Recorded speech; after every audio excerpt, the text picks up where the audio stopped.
Ya, ya estamos, ya está puesto la grabación, ya. Bueno, la experiencia espiritual de Jogma es la visión de Dios cara a cara. Creo que esto ya lo habíamos visto. Por supuesto que es imposible ver a Dios cara a cara. Este es un sueño de opio, pensar que se puede. No se puede. Sin embargo, bueno, en la tradición, los rabinos intentaban hacerlo. Hay varias historias de rabinos que a lo largo de mucho tiempo intentaron precisamente esta visión de lo divino y se decía o había la tradición que el que pudiera ver a Dios cara a cara iba a morir, de manera que uno de ellos era muy afecto a despedirse de la familia todos los días porque pensaba que en una de esas iba a ver a Dios y se iba a morir. ¿Cuál es la ilusión de Jogma? La Jogma es una energía ilimitada. Es una energía desnuda, que no tiene obstáculos, libre de forma, es un poder creativo que justamente sostiene el universo. Y la ilusión de Hoffman por lo mismo es la independencia. Es decir, en el nivel de Binah siempre nos vemos encerrados en la forma, separados, finitos, todo el tiempo. Esa es nuestra condición habitual. Así estamos. Entonces, aunque parecemos independientes, sí, aunque ambicionamos la independencia, hay que decirlo de esa manera, resulta que no somos tan independientes. Nosotros estamos evidentemente limitados, ¿no? Entonces, Jogma no. Jogma nos da la impresión de poder ser independientes, de poder ser libres, de tener una energía explosiva y capaz de pasar por encima de todo. Lo cual también nos da la impresión de que hacemos nuestra voluntad. Pero ya hace mucho tiempo la psicología nos dijo que los seres humanos no hacemos nuestra voluntad, sino la voluntad de que nos enseñaron a tener voluntad. O sea, uno se adhiere o se aferra a su aprendizaje y dependiendo del aprendizaje es lo que come, lo que viste, lo que aplica en la vida diaria, lo que es lo que pudiéramos llamar su manera de reaccionar. Entonces, dice preferir o gustar de aquello que aprendió a tener. Justamente platicaba yo creo que ayer de que la madre de mi hijo Julio una vez fue a Corea del Sur, enviada por el periódico. Ella trabajaba en Excelsior, la mandaron a investigar el asunto de el disparo de la economía coreana. Y cuando regresó pesaba 14 kilos menos, porque le daba un asco horrible la comida de Corea del Sur. Mientras que ellos la gozaban maravillosamente, para ella era asquerosa. Entonces, ¿por qué? Bueno, porque desde niña aprendió a comer otra cosa. Entonces no estaba hecha la comida de Corea.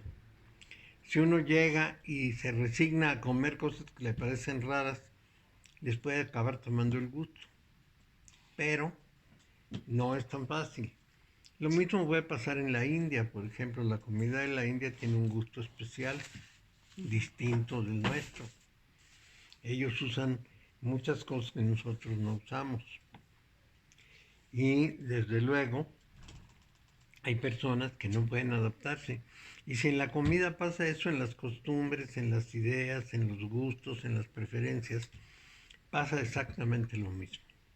Estamos hechos a una educación específica y respondemos a esa educación. Así es que libres, libres, libres no somos.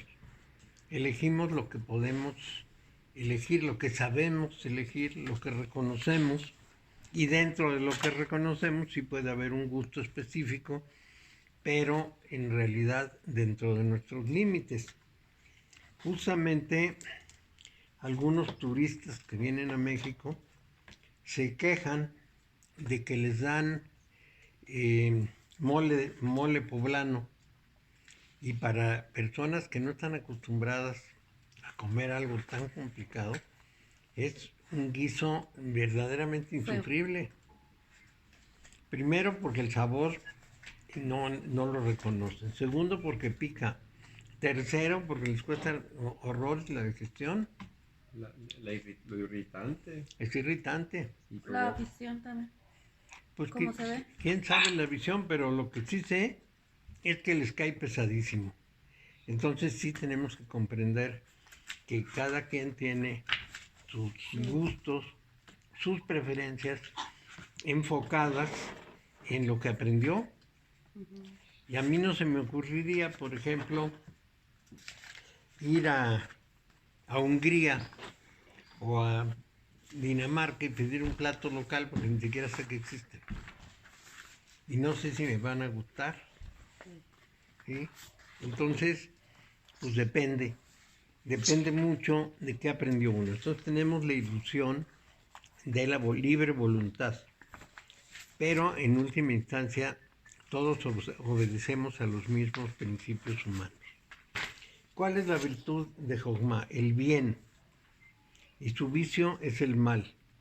Por supuesto, sin importar cuál sea nuestra definición de bien o mal, porque como Jogma está atrás de toda posibilidad de acción, entonces las cosas se dan de una manera que pudiéramos decir espontánea, suceden, y si van para bien o para mal, de todas maneras absorben energía. Hace mucho tiempo y después a lo largo de la historia del cristianismo se ha afirmado que Dios es el bien y que desde luego hay un enemigo de Dios que es el mal, que en este caso sería Satán o Lucifer, como le quieran llamar. Sin embargo, eso tiene sus asegúnes, porque en realidad la teoría dice que todo fue creado por el único Dios. Y en esas condiciones, los cabalistas tomaron una decisión que a mí me parece muy importante, que fue la de suponer que todo lo hizo Dios. Es decir, que como Él desde un principio hizo las separaciones para que hubiera binarios, y que los binarios fueran visibles, porque si no todo era invisible, pues tuvo que crear lo mismo la luz que la oscuridad y lo mismo lo que nosotros llamamos el bien que lo que llamamos el mal. Tuvo que haberlo hecho así. Esa seguramente fue una cosa premeditada y ahí hay dos cuestiones importantes. Una, el bien. Nosotros definimos el bien como se nos pega la gana. Entonces, en ese sentido, pues le atribuimos al pobre de Dios todas las cosas que nosotros consideramos que son buenas.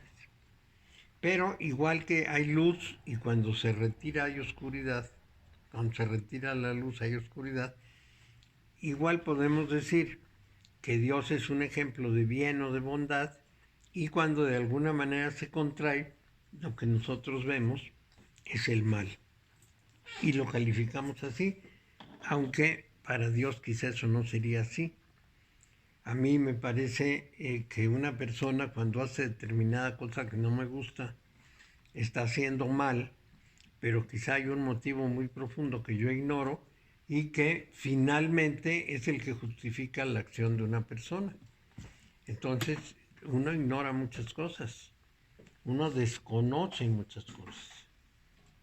Y ese desconocimiento es el que finalmente nos hace sentir que el mundo es, digamos, contrario a nuestros intereses o a nuestra manera de ver el mundo. ¿No le cala? No, está muy bien, sí.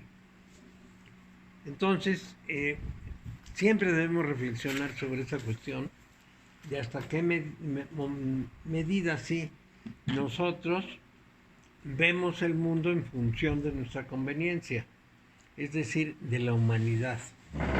No nos importa el resto del universo. Si en el resto del universo pasan las cosas de otra manera, no importa. Nosotros queremos que pasen en nuestra parte como a nosotros nos gusta. Y si se requieren otras condiciones, tampoco nos parece bien.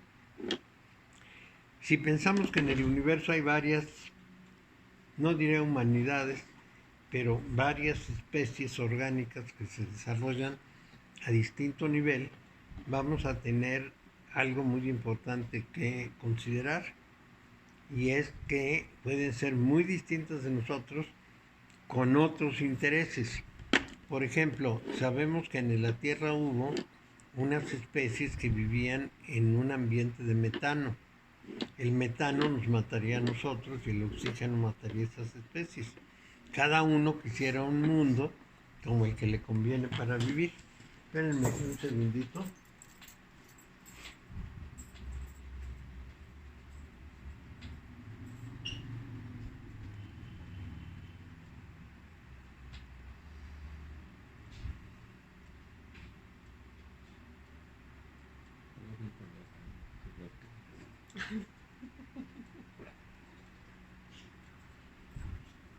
Entonces, todo el tiempo vamos a estar lidiando con el problema de lo que nos conviene y lo que no nos conviene.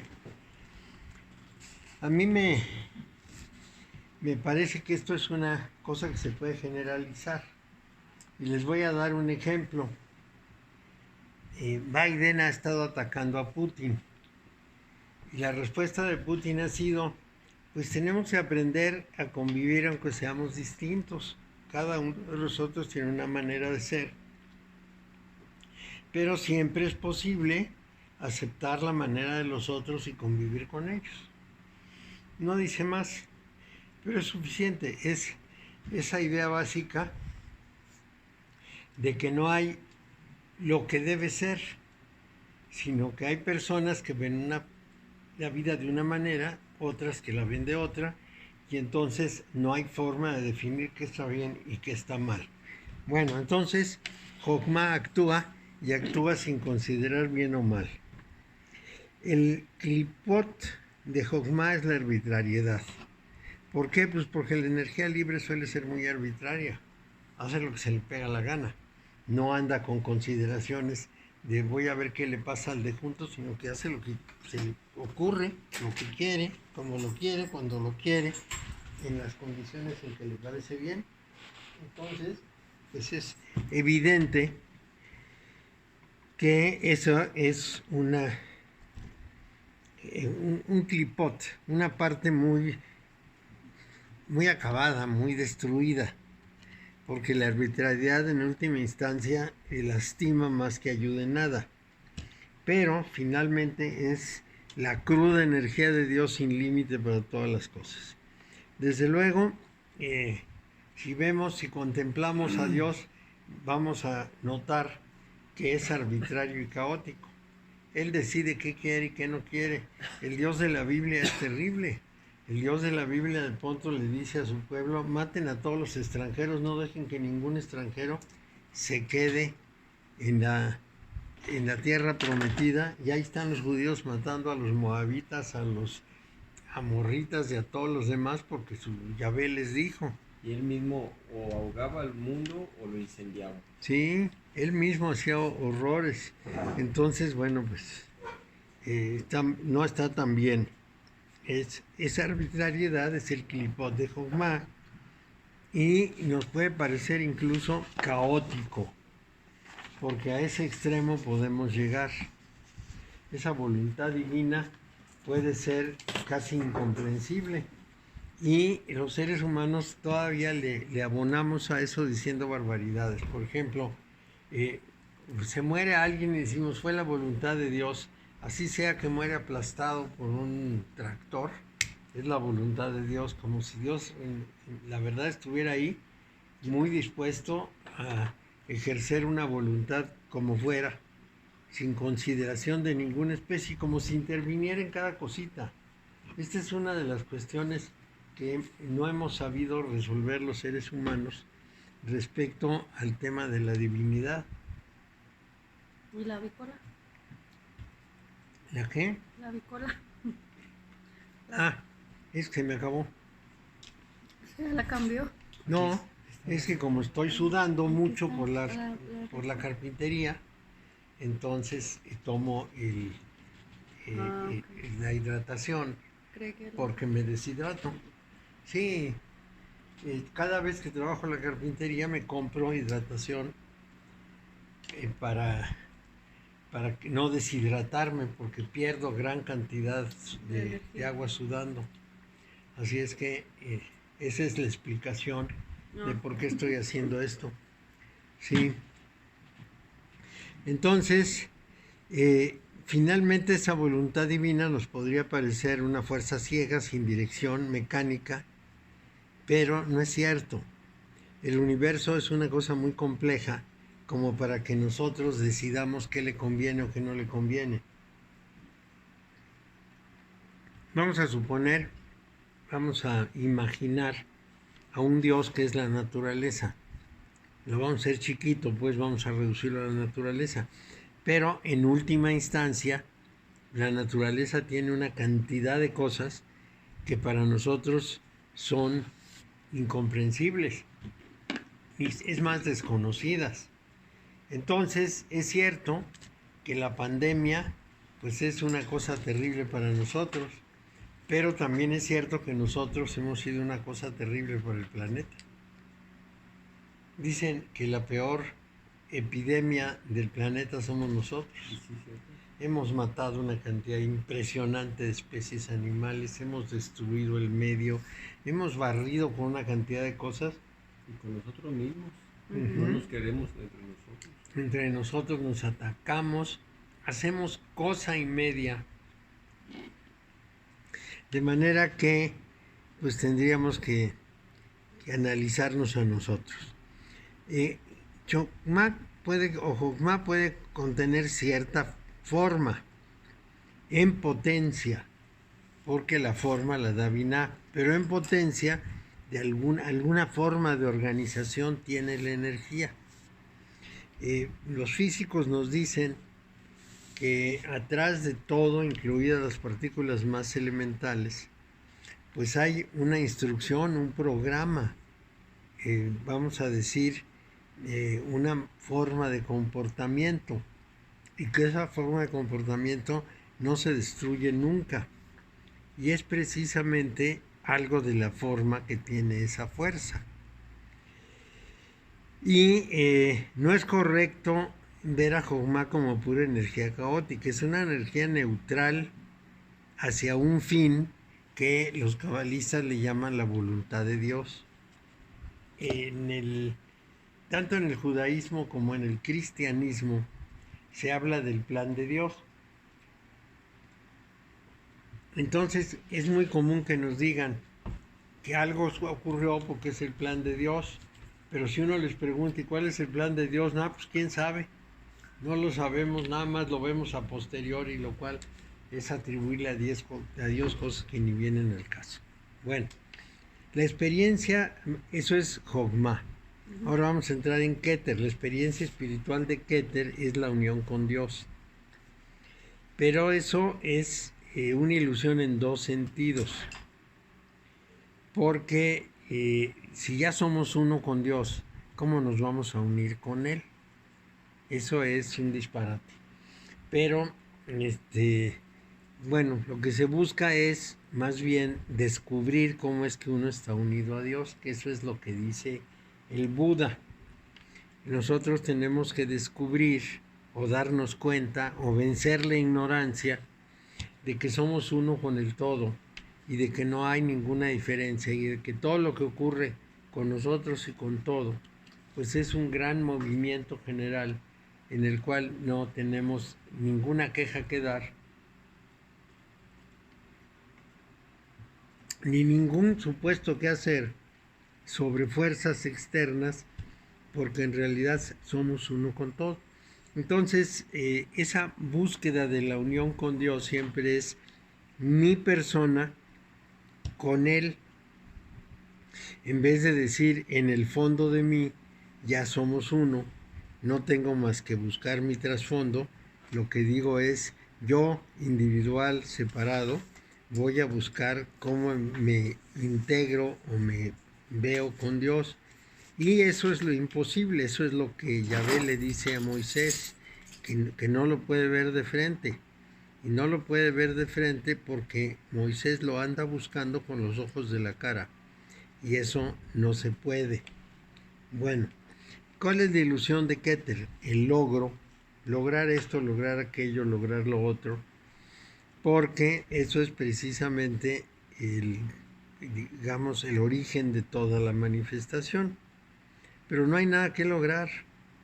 En realidad ya estamos unidos, hacemos lo que tenemos que hacer sobre la faz de la tierra, y con estar y hacerlo está bien. Y el saber esta cuestión de que somos uno no cambia ninguna circunstancia, todo sigue igual. ¿Cuál es la meta de la vida? Vivir y a lo largo de la vida aprender y hacer conciencia. Pero a nosotros no nos toca definir eso. Y nos gusta hacerlo, nos gusta decir que nosotros fijamos nuestra meta, nuestra vida, que nos proponemos ser algo y alguien. Pero en esencia lo que estamos haciendo es nada más cumpliendo lo que se puede cumplir dentro de la vida. Si bien es cierto que podemos hacer miles de cosas y todo lo que es posible hacer en el mundo es natural, porque si no, no se podría hacer, también es cierto que eso que podemos hacer es bastante limitado. No podemos hacer cualquier cosa en cualquier circunstancia.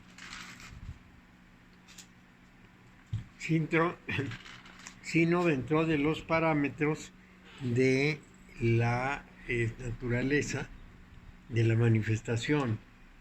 Y esto es nuestro límite. Entonces, también podríamos darnos cuenta de que hacemos muchísimas cosas que no son tan naturales, en el sentido de que las proporcione la naturaleza libre. Son solamente naturales en el sentido de que a partir de esa naturaleza nosotros podemos hacer algunas transformaciones. Pero nada más.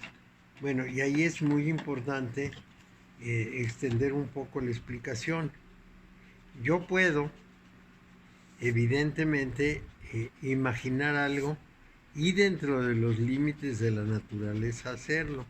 Por ejemplo, puedo tomar un árbol, cortarlo, sacar madera y con la madera hacer muebles. Hasta ahí. Pero no puedo hacer la madera.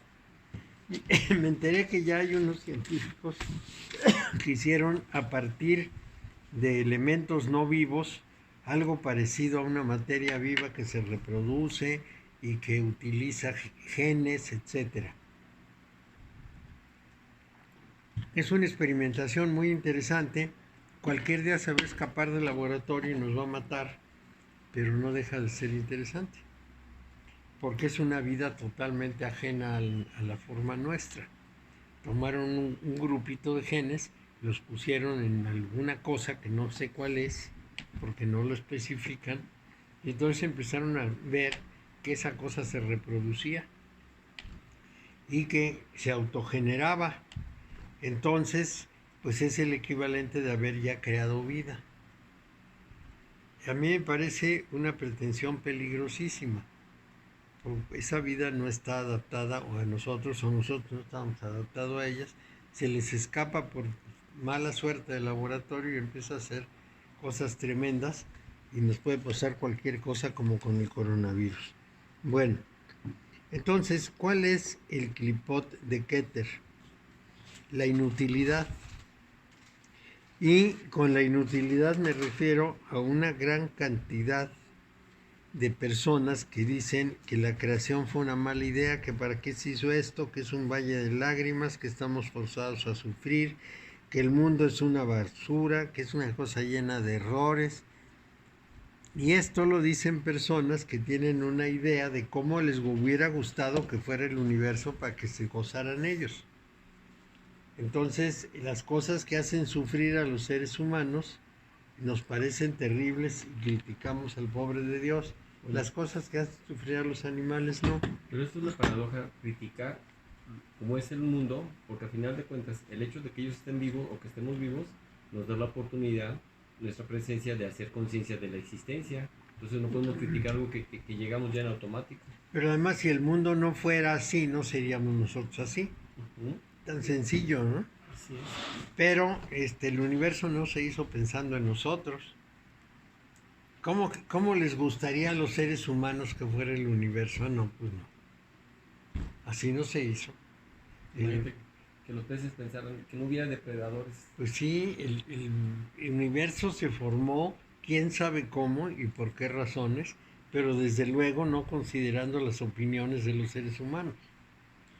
Bueno, el nombre de Dios en Biná es Elohim. Sí.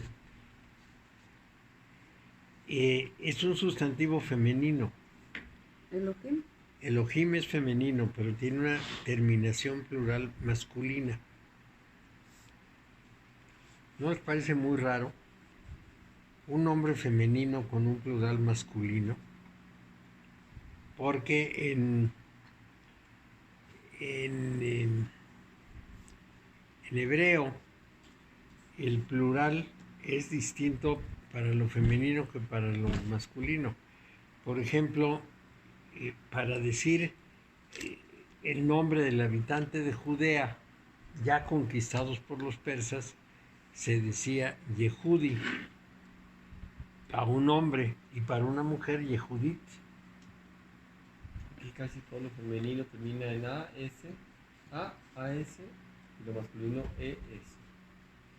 Sí, mucho. Y sin embargo, la A y la O no son privativas de hombres y mujeres, porque hay muchísimos animales que son masculinos y se llaman con A, jirafa, por ejemplo. Pero son distintos. Los estudios lingüísticos nos dicen que la O es para todo lo que es cerrado y la A para todo lo que es abierto. Entonces esta línea lingüística es muy interesante porque nos quita un poco esa idea del género con A y O, pero efectivamente una gran cantidad de nombres femeninos son con A. En este caso se trata del plural. Entonces, Elohim, im es una terminación masculina, it es una terminación femenina, pero él es un femenino, Elohim, pues es un nombre femenino con plural masculino. Es una rareza, pero sí debemos considerar que para los judíos hay un aspecto femenino de Dios y un aspecto masculino de Dios que viven en una especie de sexo permanente para sostener el universo. Digamos que la imagen sexual es lo mejor que encontraron para referirse a esto, pero en realidad, no creo que los judíos consideren precisamente que Dios tenga sexualidad, pero él es la mejor imagen para hablar de que el universo se está creando continuamente. Entonces, entre Jochma y Binah habría una relación sexual continua que sería la que estuviera generando todo el proceso universal. Bueno, entonces decía que el nombre de Dios en Binah es Elohim. Y precisamente cuando nos dice que Dios creó el universo, la Biblia nos dice que los Elohim.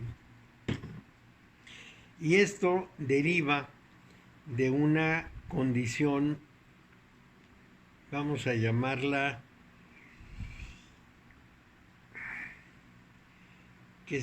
¿qué sería? Una condición mitológica. Una mitología antigua hablaba de que el sol tenía 7 dioses. Y uno de esos dioses se desprende para auxiliar a Venus y se queda en la tierra y se va a llamar Yahvé.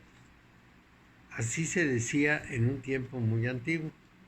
Entonces, eso nos mete en una mitología muy vieja, muy complicada.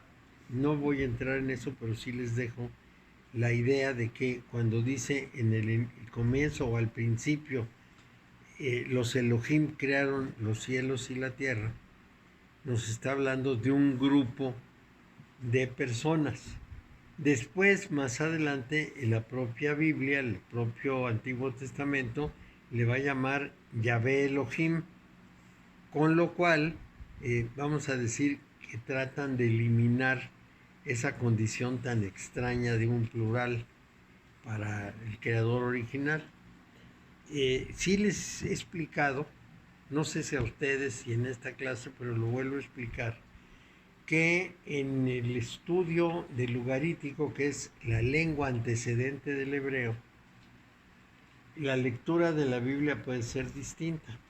Ugarit fue una ciudad comercial muy importante situada en Siria. Era una ciudad fenicia, lo mismo que Biblos, lo mismo que Tiro. Eran ciudades muy importantes y tenían un fuerte comercio y una fuerte influencia en el Mediterráneo de aquella zona. Entonces, Ugarit era una ciudad muy importante en la cual nació el alfabeto.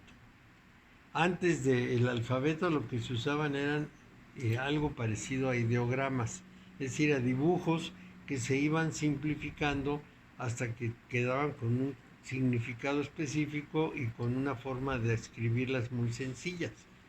Pero con el tiempo se descubrió, precisamente en Ugarit, se descubrió el alfabeto. Aleph, Bet, Gimel, Dalet, etcétera, del hebreo, porque el ugarítico es el antecesor directo del hebreo. De ahí los cretenses tomaron el alfabeto y luego los griegos. Alfa, beta, gamma, delta es lo mismo que Aleph, Bet, Gimel, Dalet. Entonces, el lenguaje griego es una copia, calca del ugarítico, lo mismo que el cretense y lo mismo que el hebreo. El hebreo evoluciona, como todas las lenguas, es decir, igual que en el español antiguo podemos no entender nada. Por ejemplo, en el poema del Mío Cid, sin que sea traducido hacia nuestra lengua, no podemos entender casi nada a menos que nos hayamos dedicado al estudio de la lengua. Le entendemos poco a Gonzalo de Berceo, le entendemos poco a, digamos, a los que escribieron por ahí del 1300. Imagínense la lengua de los hebreos, que tuvo, debe tener para ahora más o menos unos 5000 años. Pues ha evolucionado mucho. Bueno, entonces el ugarítico es la fuente original y muy probablemente el Antiguo Testamento se escribió teniendo en cuenta el ugarítico. Si hacemos eso, entonces la primera frase de la Biblia no es en el principio Elohim creó los cielos y la tierra, sino dice con lo que quedaba los dioses crearon los cielos y la tierra.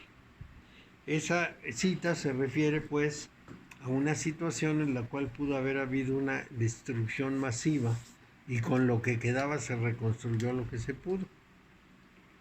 Puede ser, por ejemplo, el gran diluvio universal, pero ahí no vamos a saber exactamente de qué se trataba.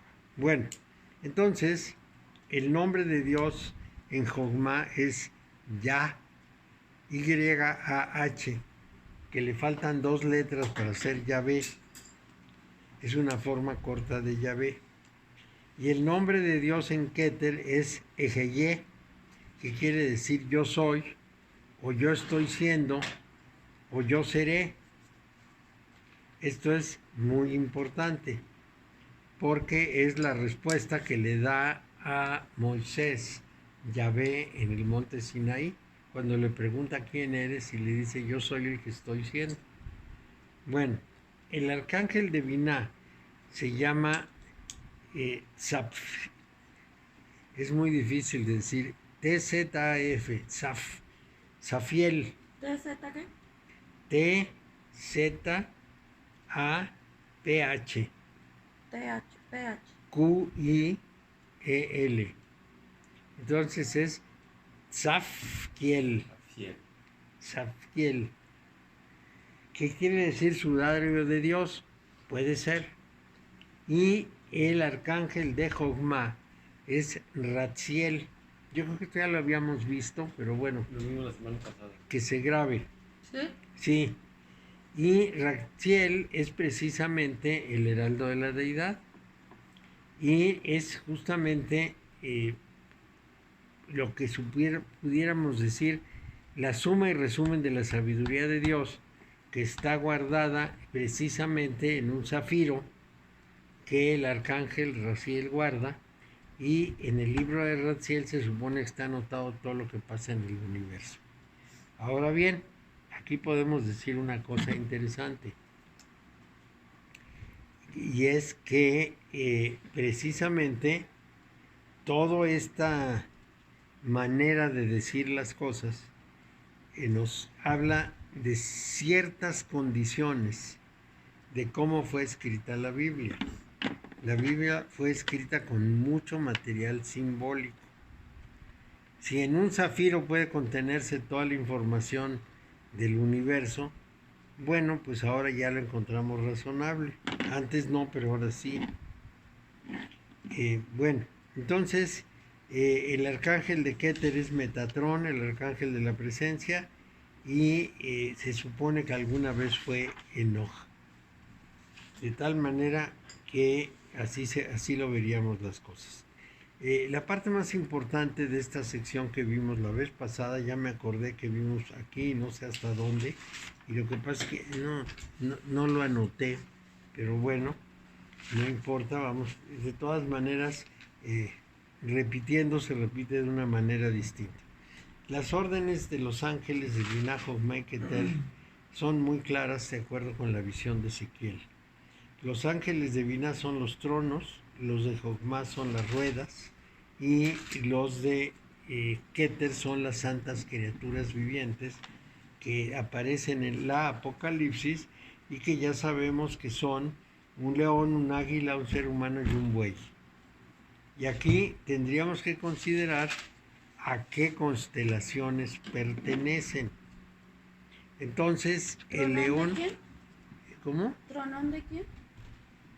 ¿Tronón? Se dijo tronón. No. Binah, Las ruedas, los ángeles de Binah son los tronos. trono. Ah, sí, es una S. Sí. Pero que no veo. Los de Jochma son las ruedas y los de Keter son las santas criaturas vivientes, que son un león que corresponde a la constelación de Leo, un ángel que correspondería a la constelación de Acuario, luego un águila que correspondería, déjenme ver cómo queda eso, Leo, un toro, un buey o toro que corresponde a Tauro, y un águila que corresponde a Escorpio.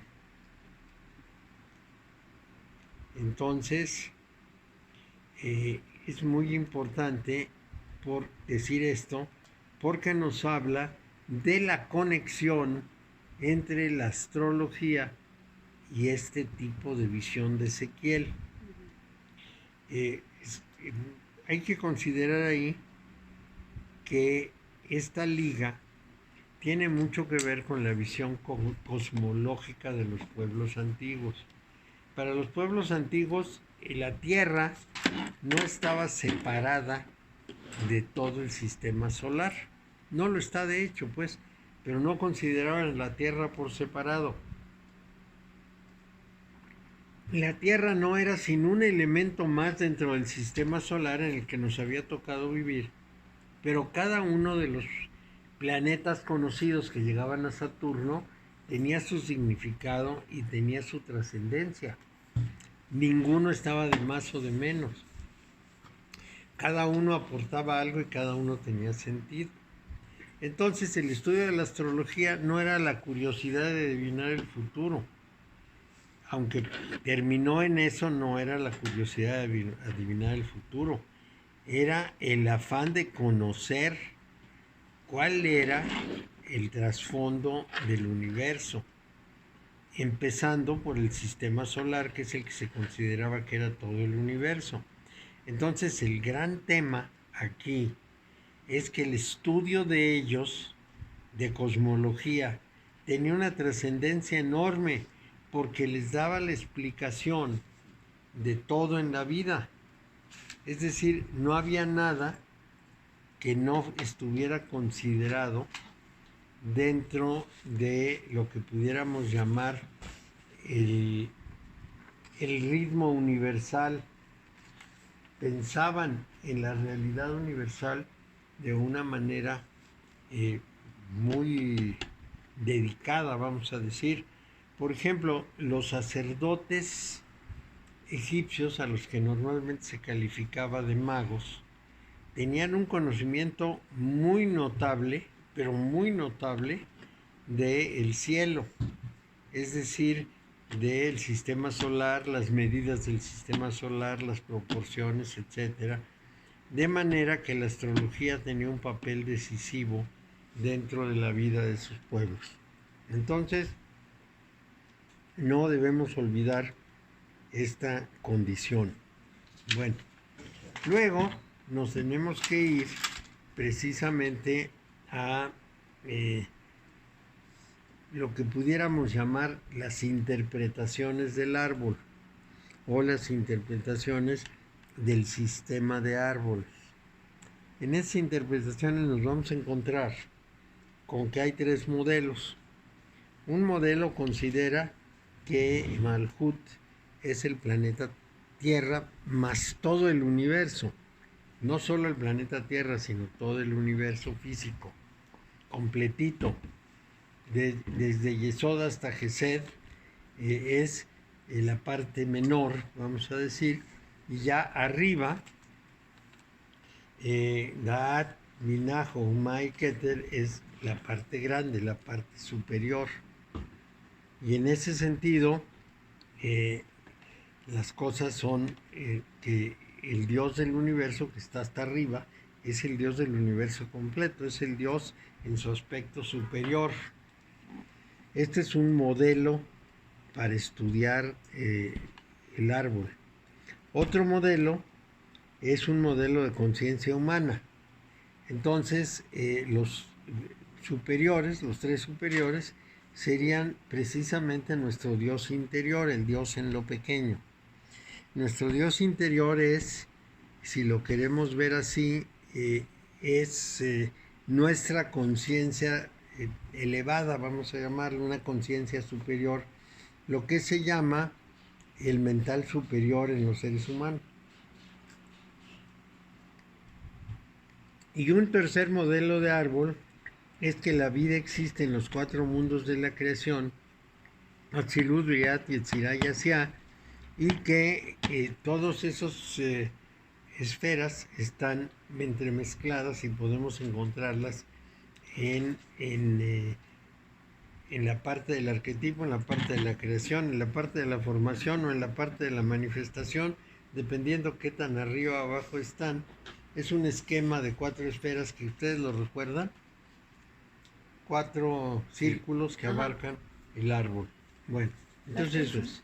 Sí, esos modelos nos dan una idea de cómo es que en la cábala los cabalistas tratan una u otro de los modelos.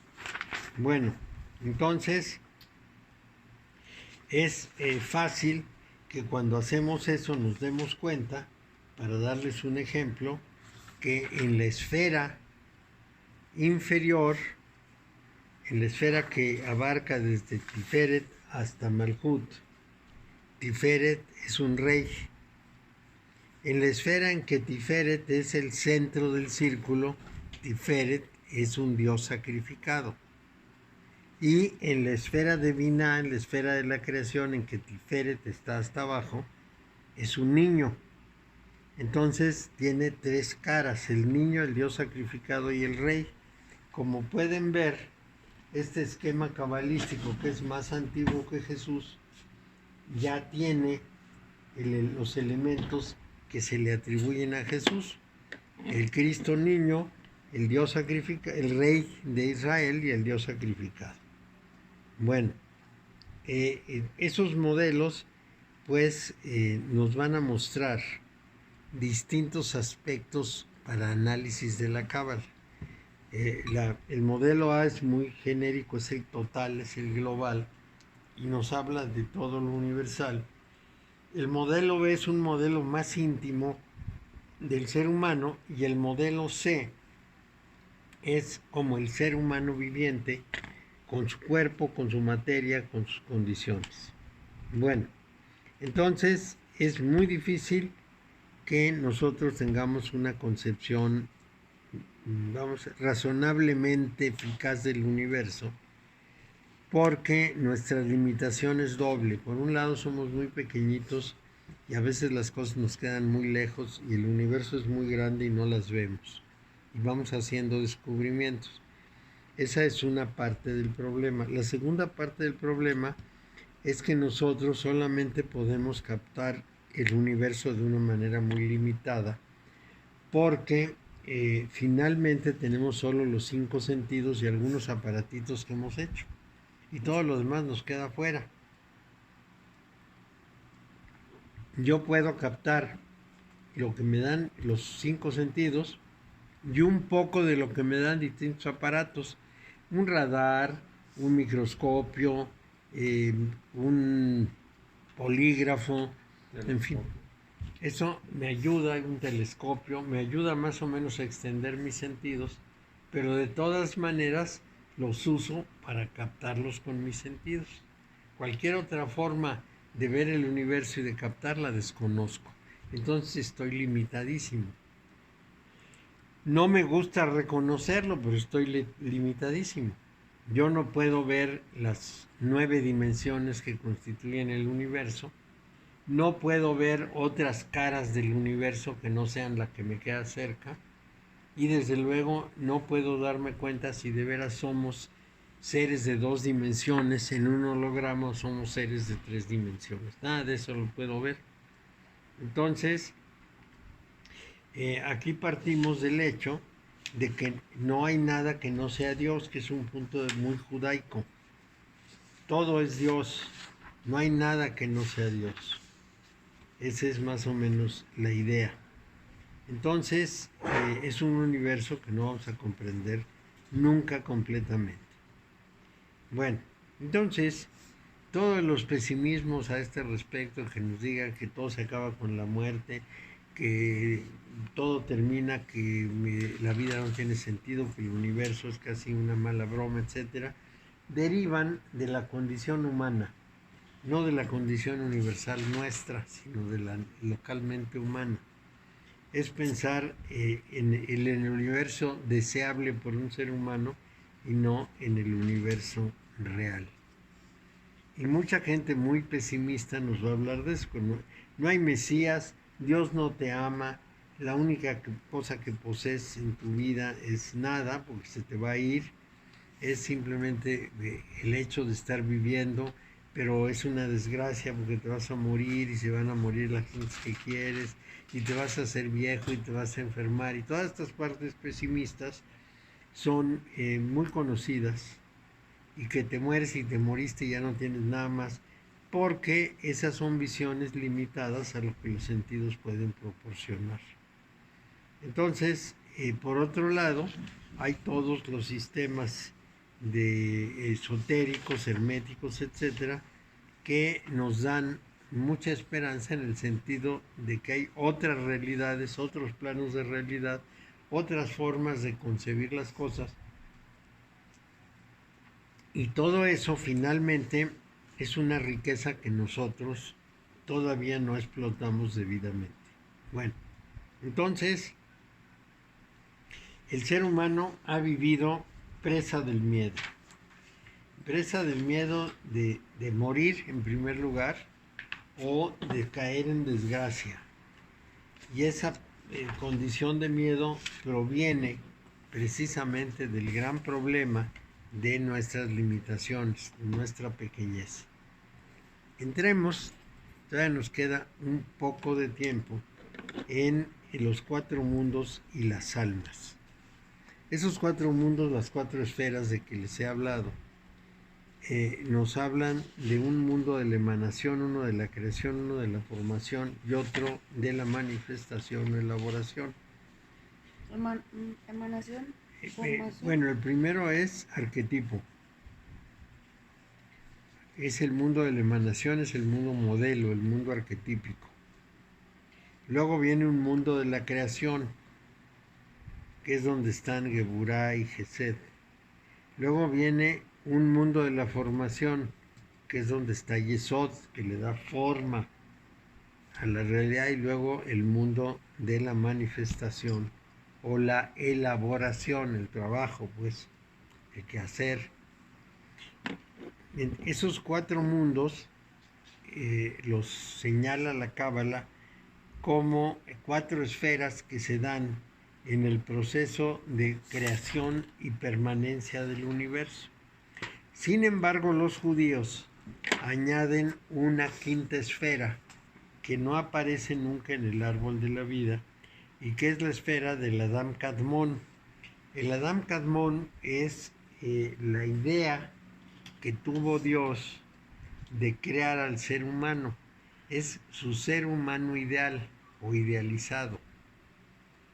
Esto quiere decir que los judíos cabalistas consideran que Dios creó al ser humano con una finalidad muy específica, probablemente con la conciencia de todas las que iba a tener que pasar difíciles antes de ser un ser extraordinario, pero lo creó para un fin específico de la propia divinidad. Entonces, ese Adam Kadmon normalmente no aparece en los textos. Eso nada más lo he yo percibido o lo he recibido en la enseñanza oral. Y es un 5º árbol que está por encima de todos los demás. Entonces, ¿cuál es la idea que reside detrás de esto? Es una idea muy simple, que a mí me parece muy interesante por cómo es que la presenta el judaísmo. Hola. Hola Mario. Hola. Buenas tardes. ¿Qué tal? Gracias. Pásale. Gracias. Muy bien. Bueno, entonces... Perdón, Mario, ese es el Adam Kadmon, es el macroprosopos. No, el macroprosopos es Keter, Jochma y Binah. El Adam Kadmon es una esfera adicional que está intermedia entre el macro y el microprosopos. ¿Cuál es la idea detrás? Que esto es lo importante. La idea detrás es al mismo tiempo, vamos a decir, directa y misteriosa. Directa en el sentido de que como que la comprendemos muy rápido, misteriosa en el sentido de que implica algo. Bueno, voy a tomar la misteriosa, no voy a tomar la otra. Dice el judaísmo cabalista que Dios en su perfección es un ser terminado, completo, totalmente formado. No tienen absolutamente ningún movimiento, nada que tenga que hacer, porque está todo hecho, todo es completo, todo es perfeccionado hasta el límite, y sin embargo, ese Dios intenta evolucionar. Y para evolucionar, tiene que hacer algo que no sea como Él, porque Él ya es perfecto desde un ángulo o un punto de vista. Entonces, si quiere evolucionar, tiene que evolucionar a través de una manifestación distinta. Y ya en la India habían dicho algo de eso. Para poder hacer un cambio, Dios tiene que hacer una función muy complicada. Tiene que dividirse internamente. O sea, tiene que partirse primero en 2, de manera que una parte vea la otra. Porque cuando es uno, no hay forma de ver nada. Es como yo no me puedo ver a mí mismo, vamos a decir. Entonces, lo que hace es dividirse primero en 2 y ya una parte ve a la otra y se hace la luz. Y después se divide como en un juego de espejos. Todos son el mismo, son el mismo mostrado en un juego infinito de espejos y son miles de millones de imágenes, pero no son sino su imagen reproducida. Y esas imágenes cobran algo así como la capacidad de actuar y entonces pueden experimentar. No solo pueden experimentar, pueden equivocarse y corregirse. Pueden definir una evolución. Y entonces la perfección divina es la perfección de poder evolucionar. Su perfección consiste en evolucionar permanentemente y no quedarse fijo.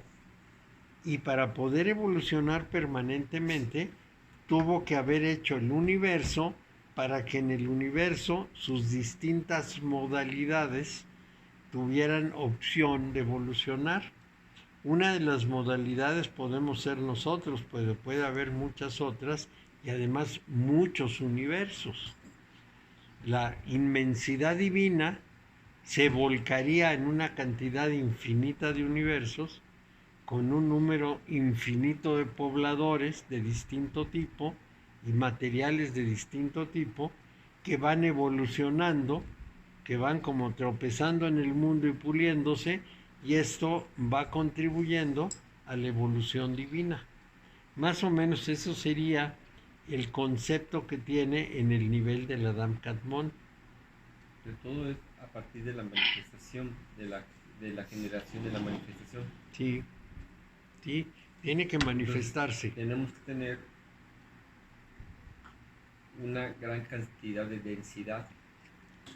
No es en el plano de la energía, No, ni es del que, impulso, ni no, es que se requiere la materia para probar, para poder ensayar, equivocarse, corregirse, evolucionar la conciencia, se requiere el orden material. pero también con todo eso vienen todos los defectos de orden, de características que se dan en la persona, como puede ser Claro. lo que llaman dentro del punto de vista del catolicismo los famosos 7 pecados capitales. Ujú. ¿Sabes? El orden material tiene su propio peso. Entonces el orden material te jala hacia sus condiciones, que desde el punto de vista de Dios no son malas, ¿No? son condiciones de la materia, Condiciones. que tiene que estar ahí y que no tiene remedio. Pero, por otro lado, hay una conciencia que tiene la facultad de evolucionar, de darse cuenta y transformar. Entonces aprovecha esto. Por eso los judíos cabalistas dicen que el universo es imperfecto y que cada vez que nos desviamos de la ley, creamos una fisura en Dios. Y esa fisura se repone cumpliendo la ley y haciendo oración. Por eso hacen oración todos los días. Y de esa manera conservan un Dios único, porque un Dios con fisuras se convierte en una multiplicidad de dioses. Entonces el monoteísmo implica que el ser humano tiene que estar restañando esas fisuras, pero al mismo tiempo evolucionando, ensayando, etc. Entonces, según ellos, nosotros necesitamos a Dios como el gran proveedor y Dios nos necesita a nosotros para poder hacer sus ensayos. Entonces, tenemos pues una codependencia. Entonces, la oración para los judíos es como una forma de cicatrización o genera una amalgama que evite que las fisuras se descompongan, se abran y se genere una Así es. multiplicación de dioses. La oración es una vibración que recupera la armonía de las cosas. Es muy complejo el tema. Pero ahorita acabo de entender mucho de lo que no entendía, por qué la oración es tan importante para mantener la unión en Dios. Claro, porque es la forma de restañar las fisuras que nosotros causamos con los errores.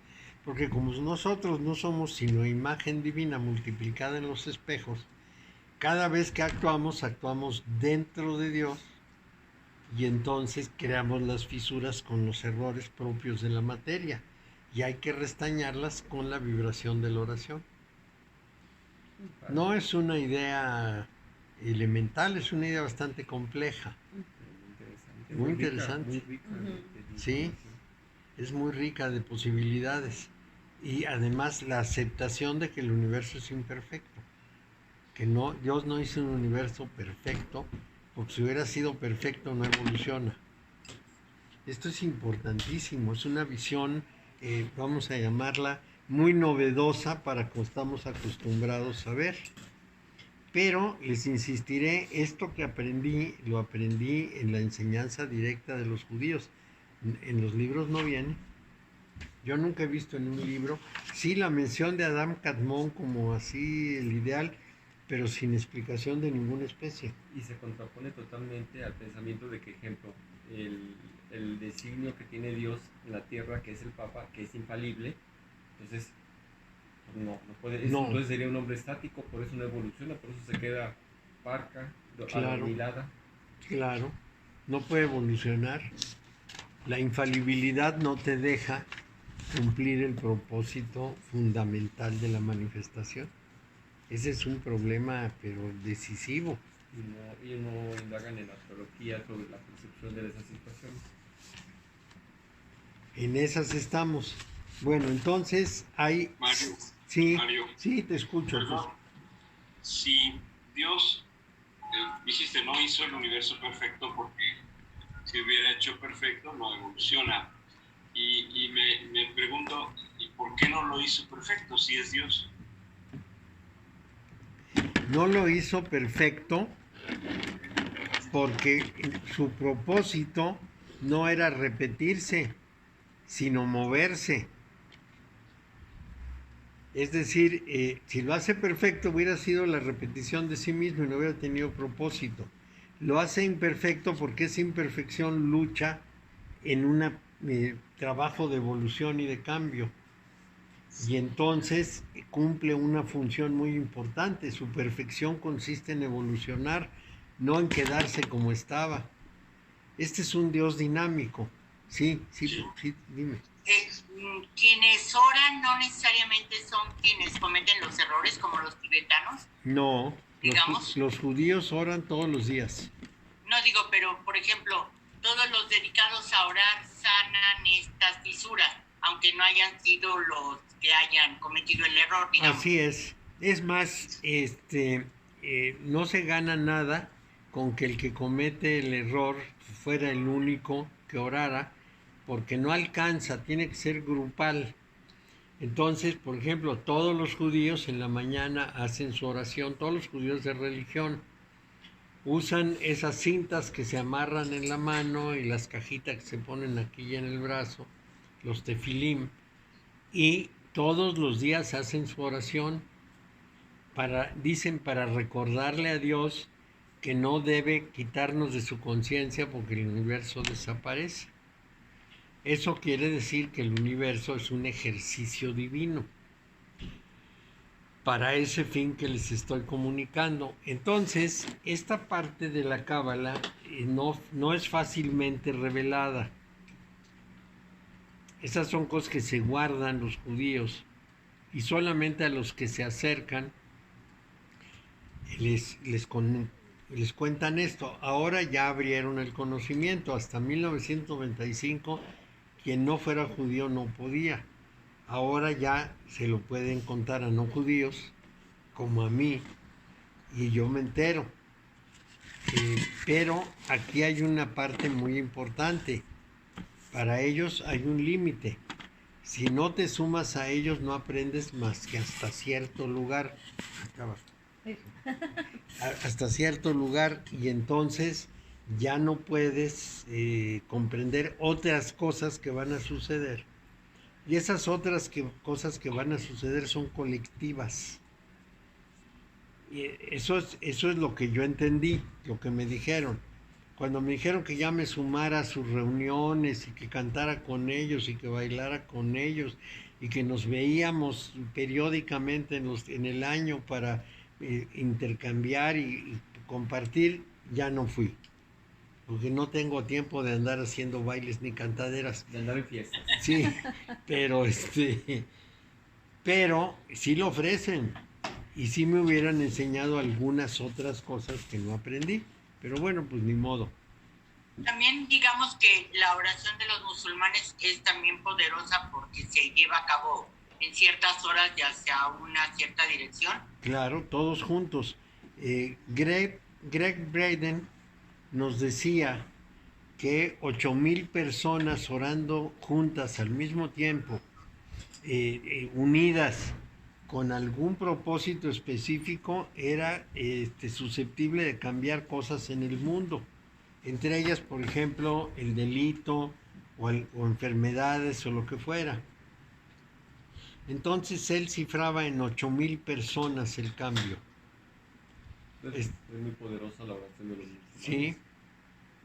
Entonces, orando juntos a las 12 de un día, todos, cuando menos los que están en ese uso horario, se juntan. Deberían orar a las 12 de la Meca, pero eso haría muy complicado las cosas. Sin embargo, pues oran varias veces al día, 5 veces al día, y lo hacen con mucha fe, con mucha intención. Si tiene una ventaja el Islam sobre el cristianismo, es que viven su religión. Es decir, no la aparentan, no van a misa para salir del paso, sino que van a la oración para orar y hacen su ramadán con toda intención y siguen las reglas sabiendo lo que están haciendo, lo cual es muy importante.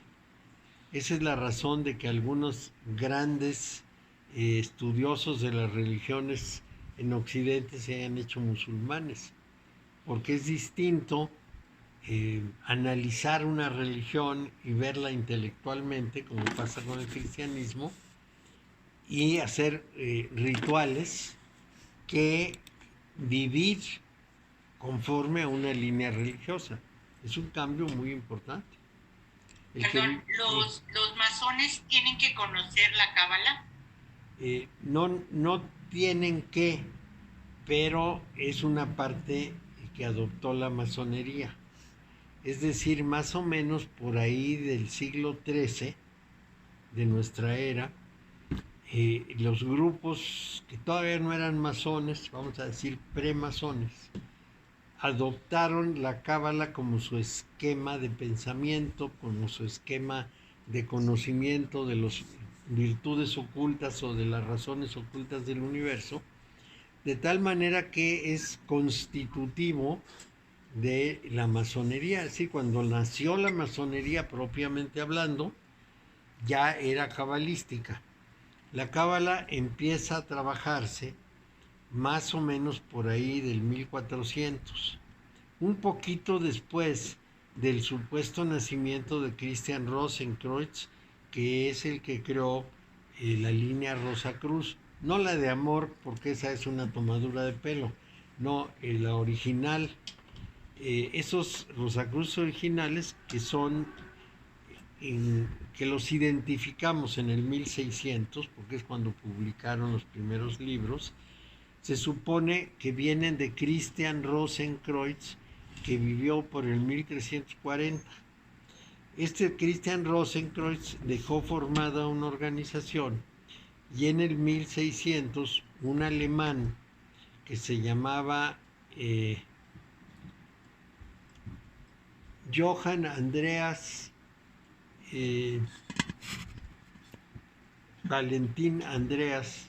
Johann Valentin Andreas, escribió 3 libros muy importantes: La Confessio, la Fama Fraternitatis y Las bodas químicas de Christian Rosenkreuz, diciendo 2 cosas importantes.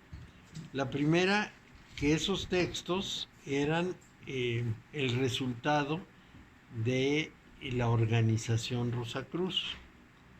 O sea, estos textos pertenecen a una escuela hermética que se llama de la Rosacruz y que viene del año 1300 y fracción, cuando vivió Christian Rosenkreuz, que por supuesto es un seudónimo de quién sabe quién.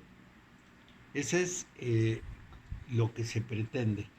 En estos textos de Johannes Valentin Andrea es lo que se afirma. No tenemos ninguna prueba de un Christian Rosenkreuz del 1300, pero no nos faltan referencias, entonces pues no es prueba, pero sabemos que alguien hablaba de eso. Lo segundo, muy importante, es que dice que en esa organización hay mucha gente, pero que no se conoce entre sí. que se reconoce pero no se conoce. Que cualquiera que sea un verdadero Rosacruz va a reconocer el trabajo de otro Rosacruz, va a reconocer los textos, va a entender los textos y va a reconocer el trabajo de otros Rosacruces, pero no se conocen físicamente, ni saben de su existencia hasta que alguno escribe o se manifiesta y los demás los reconocen.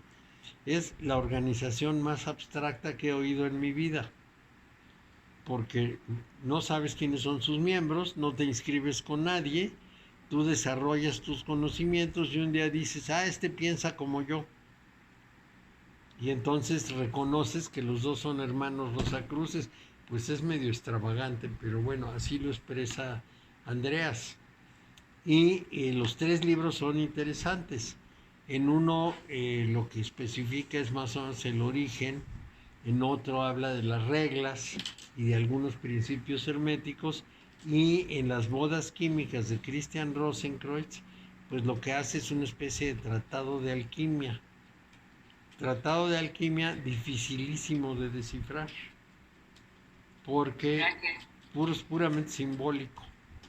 Entonces sí es muy complicado. Bueno, entonces estábamos en que hay 4 grandes esferas visibles y hay una invisible que es la de Adam Kadmon, que está en el orden superior. Y en esa del orden superior es donde se concibe el papel de la humanidad. Entonces, solamente podemos definir las 4 de abajo. La esfera de Atzilut es la esfera de lo que pudiéramos llamar el modelo o arquetipo. Arquetipo es lo mismo que archi. Arque y archi es lo mismo, tienen el mismo significado, como archiduque, por ejemplo. Y tipo, pues se refiere a modelo, es el supermodelo. ¿Es esta?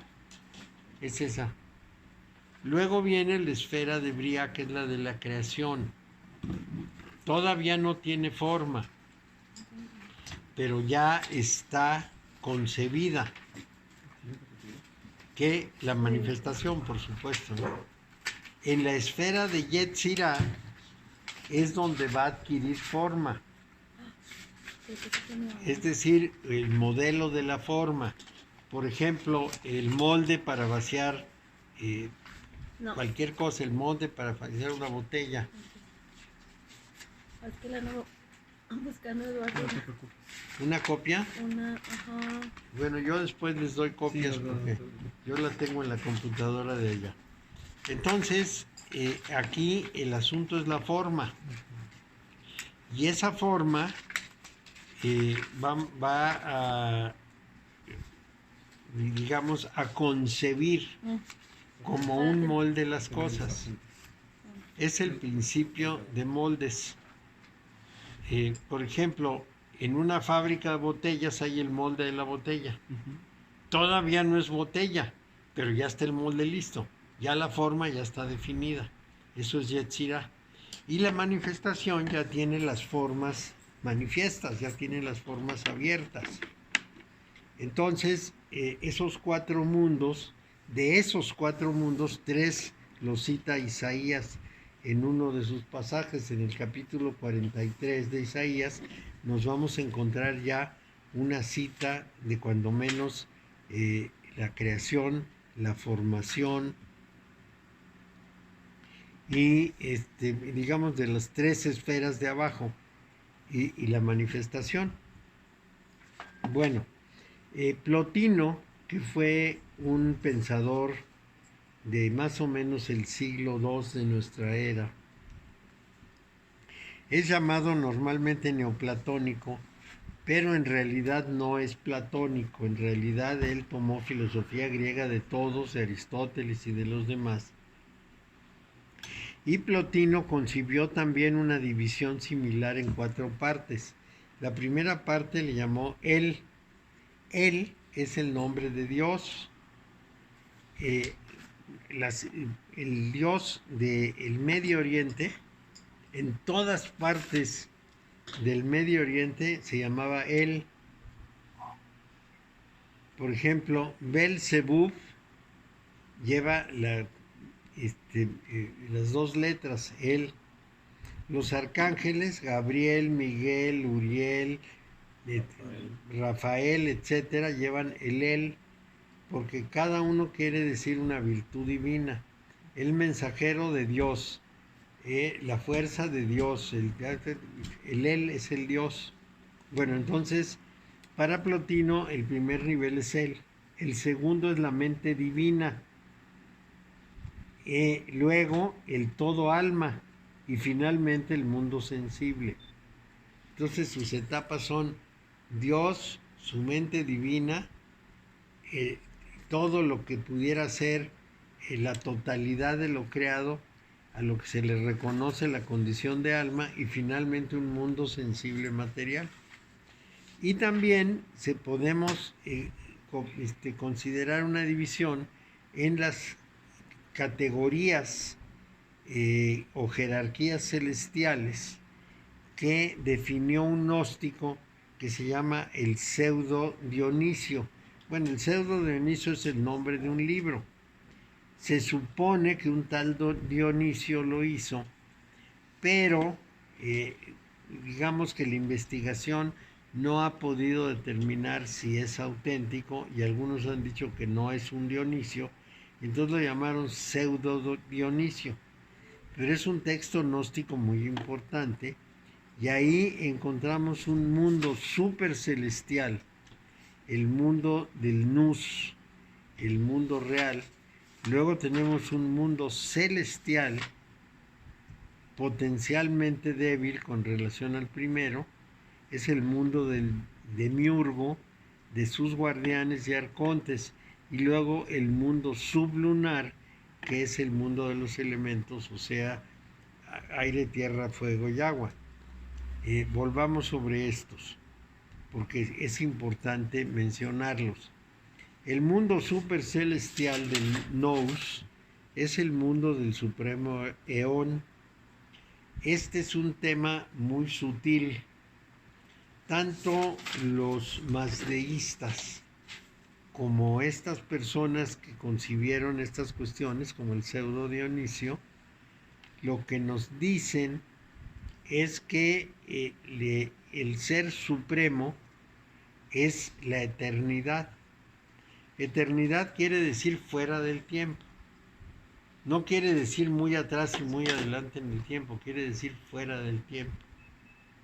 En la eternidad no hay tiempo. Entonces, justamente esa es la definición del ser supremo. El que está fuera del espacio y el tiempo. El que no tiene forma. El que no tiene ninguna característica que nosotros podamos distinguir en nuestro mundo. Y esa es parte de nuestra limitación. Yo solamente puedo definir, ver y conocer lo que está manifiesto y lo que puedo captar con mis sentidos. Si se sale de mi captación de los sentidos, ya no sé de qué se trata. Algo que no esté en un espacio y que no esté en un tiempo, para mí es una cosa muy rara. Y si no tiene forma y además no tiene materia, pues más rara todavía. No la puedo concebir.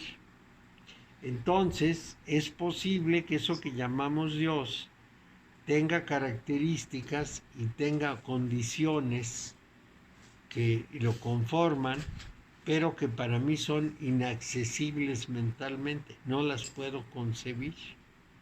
Porque yo solamente puedo concebir lo que tiene forma, tiene materia, está en el tiempo, o se genera ahí, por ejemplo, las ideas.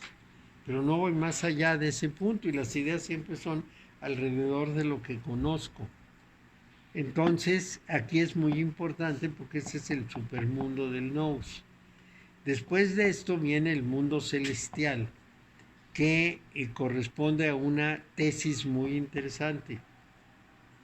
Esa tesis muy interesante dice que el León superior, es decir, ese ser eterno, creó otros de segundo nivel, y uno del segundo nivel se atrevió a hacer un mundo, un universo, el universo material. Y por supuesto lo hizo defectuoso porque no era el Dios del primer nivel. Esta es una versión distinta.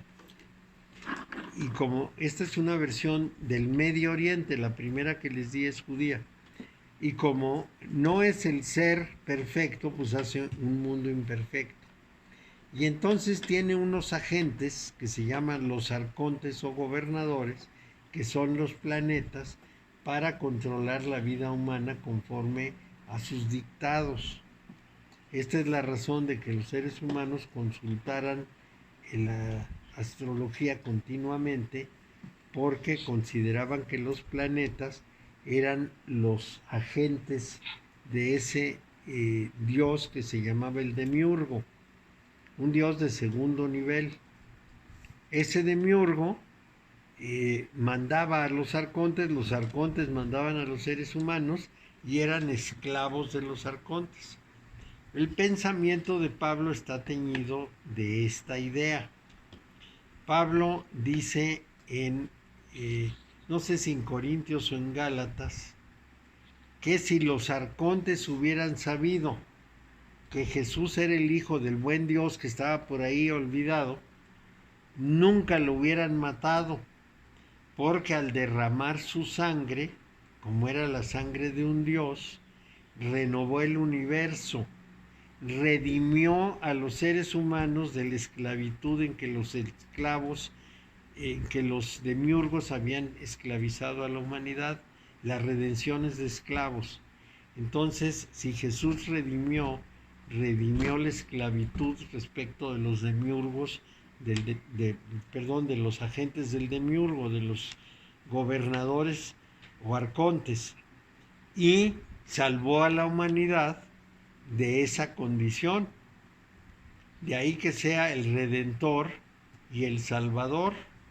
Esa es una visión paulina, no es la visión judaica de los apóstoles o de los discípulos de Jesús, sino es una visión de Pablo, basado precisamente en esta idea del demiurgo, de los arcontes, del buen Dios encerrado por ahí por el demiurgo que lo había hecho casi a un lado en la creación, por supuesto, ¿no? Oye, Sí, una pregunta. Entonces podríamos decir que que este Pablo estaba, a final de cuentas, adoctrinado en el pensamiento del uso de lo que era la astrología, pero claro. una vez que se integró a establecer su propia doctrina, que a final de cuentas es una doctrina paulista, él renunció y hizo que todos los católicos o los Sí, cristianos de entonces. creyentes de Jesús también renunciaran a lo que es la astrología.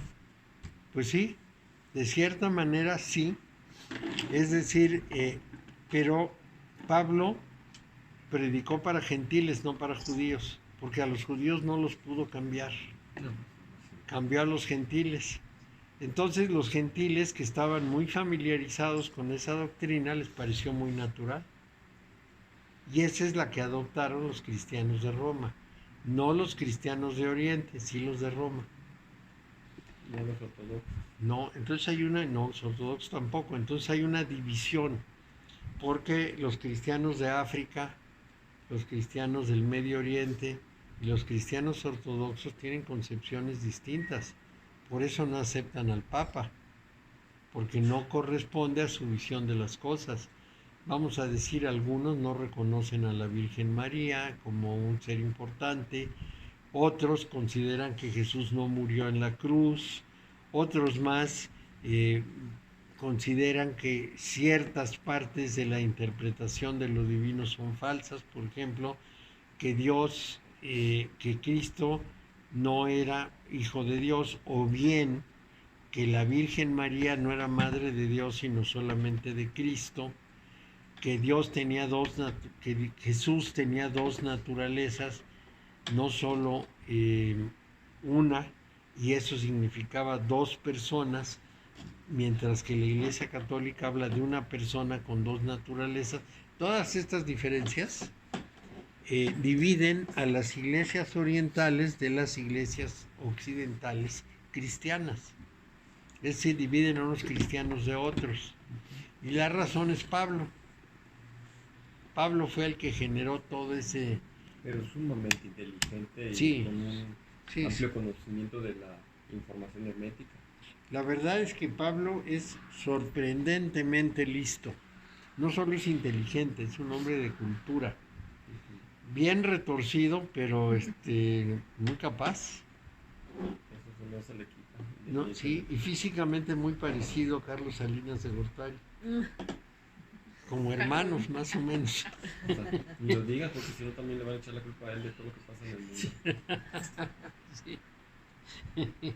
Bueno, el caso es que ese mundo de guardianes y arcontes, etcétera, es este mundo que les platico.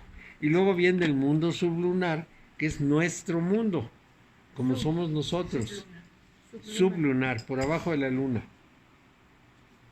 Y lo van a oír muchas veces, que el mundo sublunar, estamos en el mundo sublunar, porque eso también tiene que ver con la alquimia. ¿Qué es lo que dicen los alquimistas? Dicen que el Sol nos envía los 3 elementos básicos de la alquimia, es decir, el mercurio, el azufre y la sal alquímica,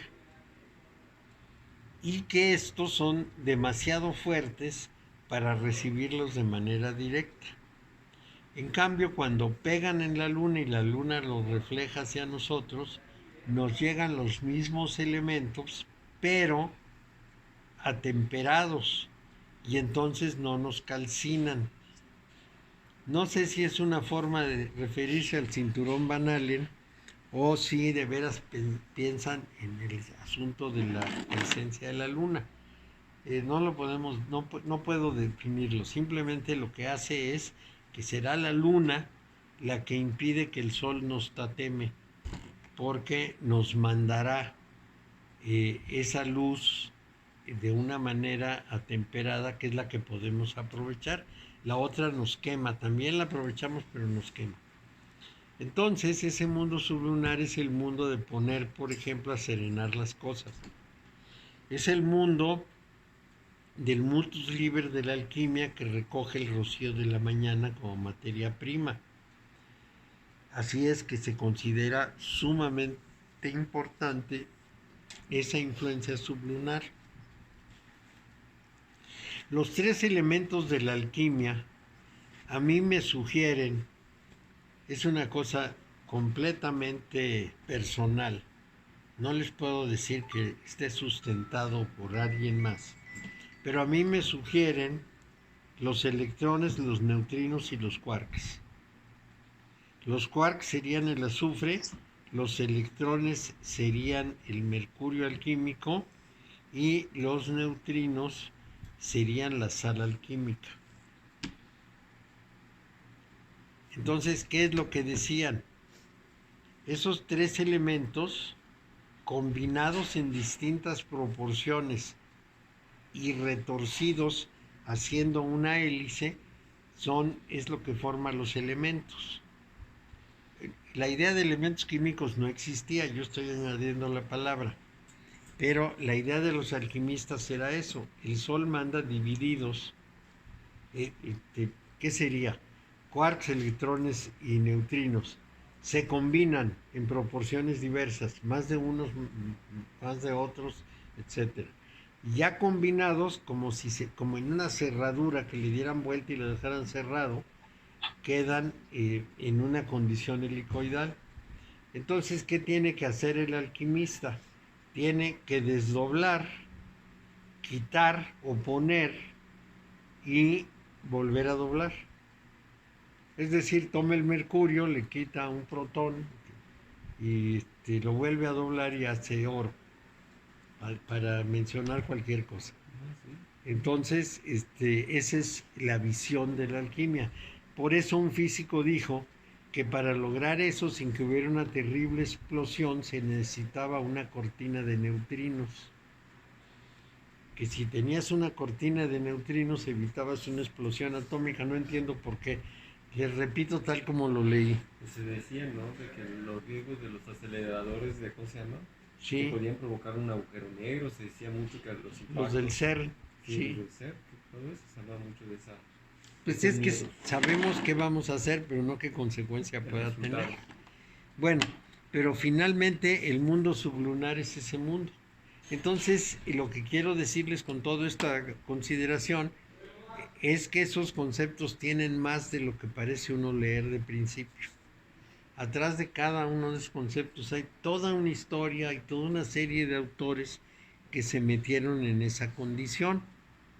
El modelo cabalístico de los 4 mundos, ¿qué es lo que comparte con estas 2 vistas alternativas y otras más antiguas? Hacer un puente entre la perfección del macro prosopus y las imperfecciones del micro prosopus, del mundo material, la nuestra. Mientras que aquel es eterno, el nuestro es finito. Mientras aquel es perfecto, el nuestro es imperfecto. Pero finalmente hay un puente que nos liga. Entonces, ese puente, para salvar la brecha entre los extremos, estaría justamente representada por todos los esfuerzos, no solo por la alquimia, sino por cualesquiera otro esfuerzo de hacer una especie de vínculo para la comprensión. El mundo de Atzilut es un mundo de pura emanación, es la deslumbrante luz de Dios que nosotros vemos refractada por el vidrio de la conciencia, como si la conciencia fuera un prisma. ¿Ese sería el 4º mundo? Atzilut es el primero. Entonces es un mundo de pura emanación, es una luz deslumbrante y nuestra conciencia, como si fuese un cristal refractor, la refracta en 10 luces que son los sefirot, no en 7 colores como hace la vista, sino en 10 luces, y esos son las 10 luces del árbol. Entonces ahí es muy importante la luz de Dios refractada en 10. Si consideramos que los físicos llaman luz a todas las ondas del universo, entonces podríamos pensar que su concepción de los que dijeron esto que les acabo de mencionar es precisamente que una luz única, una fuerza única, toma muchas características en la manifestación. Y una de ellas es el orden material, que es la última. Pero vamos a tener fuerza y forma y se van a manifestar como en el árbol. Como pueden apreciar, esta es una visión cósmica. Entonces, ¿qué quiere decir que es un mundo de pura emanación? Es lo que decía Isaac Luria, el Ari. Isaac Luria decía, Dios hace un hueco en su centro, se asoma al abismo, tiene que crear la nada para poner el algo en la nada, y entonces ese algo es la emanación de su luz. Él emana la luz se divide en 10 esferas y en los senderos que unen las esferas, y de esa manera nace el universo. Solamente por la mirada que hace Dios del abismo que se ha formado al retirar una parte de sí mismo. Entonces todo esto es una concepción teológica muy original, no solo para su época, sigue siendo muy original la idea. Un Dios tiene la capacidad de crear el universo solamente de asomarse, pero también de ahí deriva la idea que tiene que seguir asomándose, porque si deja de ver el mundo, si se retira la luz de Dios, aparece la oscuridad. Un Dios que ya no descansa. No descansa, tiene que estar todo el tiempo presente en el universo, haciendo que el universo viva. Y unos judíos que le recuerdan que no tiene que descansar. Eso es, todos los días los judíos les dicen, acuérdate de nosotros, no dejes de pensar en nosotros porque desaparece el universo. Interesante. ¿Sí? Es muy interesante. Y entonces su misión, sí, dime. Una pregunta, entonces se podría, bueno, no concluir, pero pensar que según la Cábala todo está contenido en el Viejo Testamento.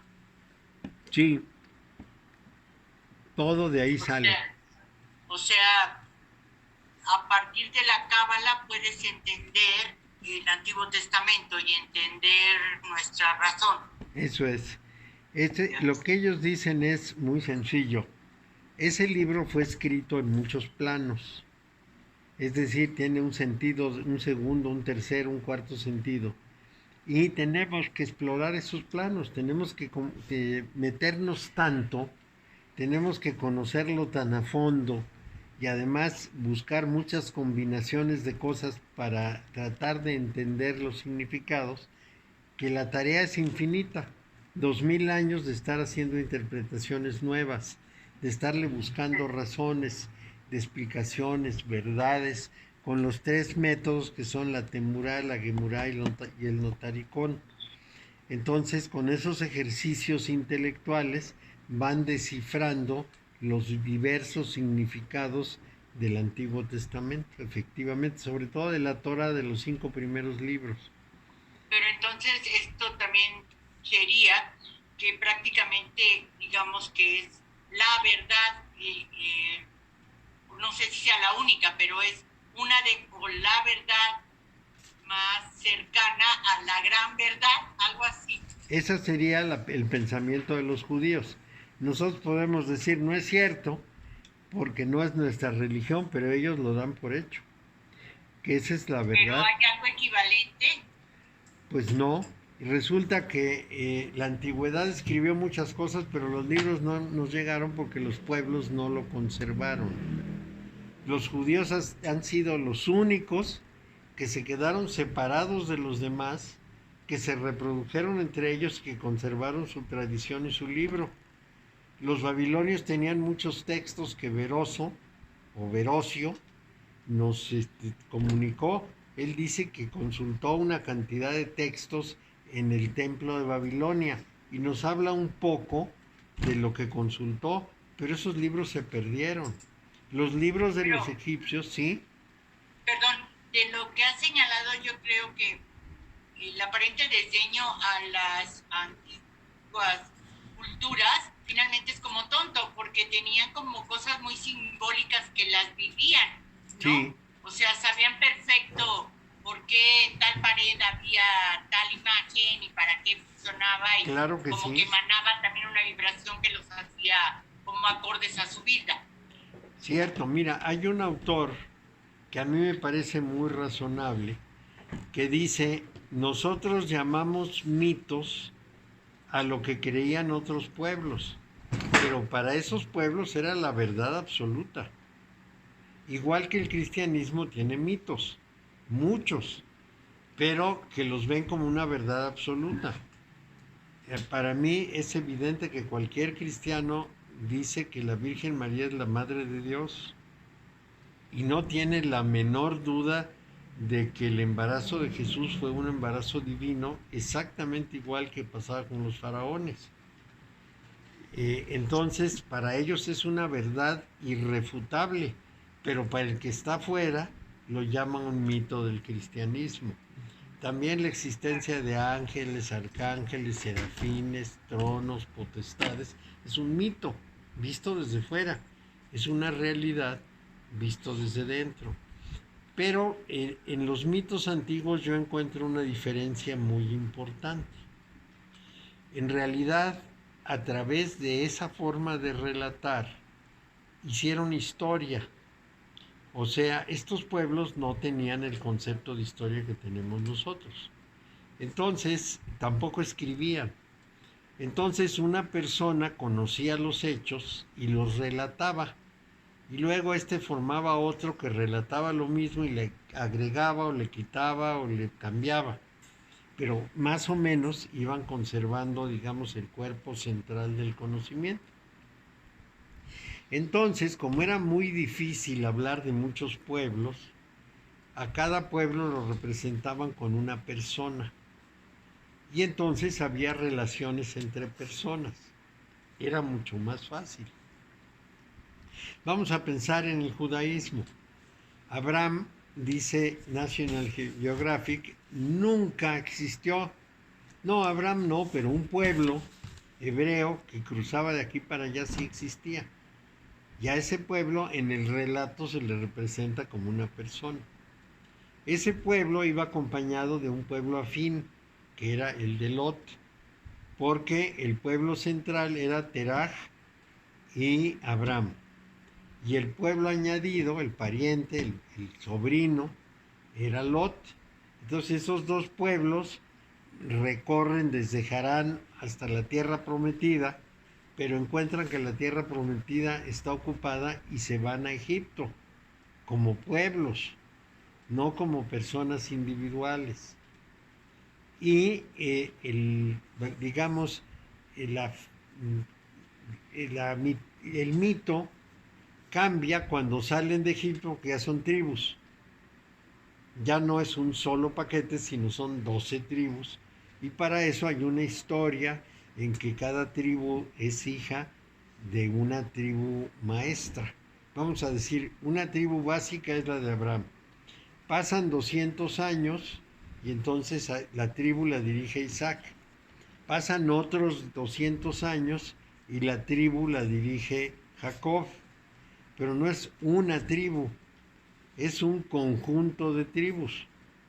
Cuando finalmente los declaran de manera abierta son 12, que pudieran haber sido 14, 11 o 10, porque el 12 es nada más un número simbólico. Llegan de regreso a Canaán y la encuentran ocupada y tienen que vagar 40 años por el desierto porque no tienen dónde asentarse. Pasados los 40 años llega Josué, que era mucho más combativo que Moisés, y empieza a asaltar la tierra de Canaán, o sea, la Palestina actual, porque en los relatos palestinos nos dicen que unos bandidos asaltantes a cada rato llegaban a quitarles sus ganados, a hacerles diablura y media, a quemarles sus pueblos. Esos eran los grupos de Josué. Se van colando, se asientan en los lugares donde no hay cananeos porque son tierras horrendas, pero pues son pastores y más o menos buscan cómo sobrevivir como nómadas, y un día deciden unirse y combatir. Es cuando nombran a Saúl rey y empiezan a combatir contra los amorritas. Y después siguen combatiendo y ponen en la Biblia, en su texto, o declaran que el Dios les ha dicho que tienen que correr a todos los extranjeros. Los extranjeros son los que no son ellos, porque ya vivían ahí. Esos extranjeros es al revés, los extranjeros eran ellos. Pero Yahvé les dice, todos esos pueblos no tienen que estar en la tierra prometida, échenlos. Y los judíos ya unidos, bueno, no judíos, eran entonces los israelitas, ya unidos, lo que hacen es empezar a expulsar a todos los pueblos que hay alrededor, que son pueblos muy pequeños, son grupúsculos, hasta que se quedan ellos solos en una región que más o menos podemos caracterizar como Judá. Más o menos el territorio de Judá es lo que es propiamente de los israelitas. Judá, Judea. Sí, la Judea de ahora. Entonces, resulta que todo el demás territorio siempre estuvo ocupado por los filisteos, por los amorritas, por los moabitas, por los elamitas y por todos los demás. Siempre. Porque las exploraciones arqueológicas contemporáneas nos dicen que en esas zonas que supuestamente ocupaban ellos, que eran parte de su gran reino, no encontraron ningún antecedente de israelitas. Con antecedente quiero decir, no encontraron cerámica, no encontraron construcciones, no encontraron pueblos en que hubieran vivido ellos, su ropa, nada. Encontraron cerámica filistea, cerámica moabita, encontraron edificios hechos por otros que no era Salomón. Las puertas de Edom las hizo Salomón, no es cierto, las hicieron otros Y seres. las torres torcidas de Salomón. Sí, bueno, pues todo eso lo hicieron otros pueblos. Esto es lo que dicen los arqueólogos judíos de hoy día. Rascaron por todos lados y dijeron, ahí no está Salomón. Es más, no han encontrado un solo cartucho de Salomón, una sola mención en un edificio que diga que ahí estaba Salomón o que estuvo alguna vez. Entonces dudan incluso de la existencia de Salomón. De David no, porque se encontró un pedazo de de cerámica con una inscripción no de David, sino de el faraón, que decía: vine a esta tierra y acabé con la semilla de David, o sea, con todos los hombres. Esa es la semilla, de ahí viene seminal y semen. Acabé con la semilla de David, todos los hombres del pueblo que se suponía que había sido de David. Esa es la única constancia que tenemos de la existencia de David, pero es suficiente. Eso nos hace saber que sí existió. En cambio, de Salomón no se ha encontrado absolutamente nada. No hay ninguna constancia. A lo mejor sí existió, a lo mejor no.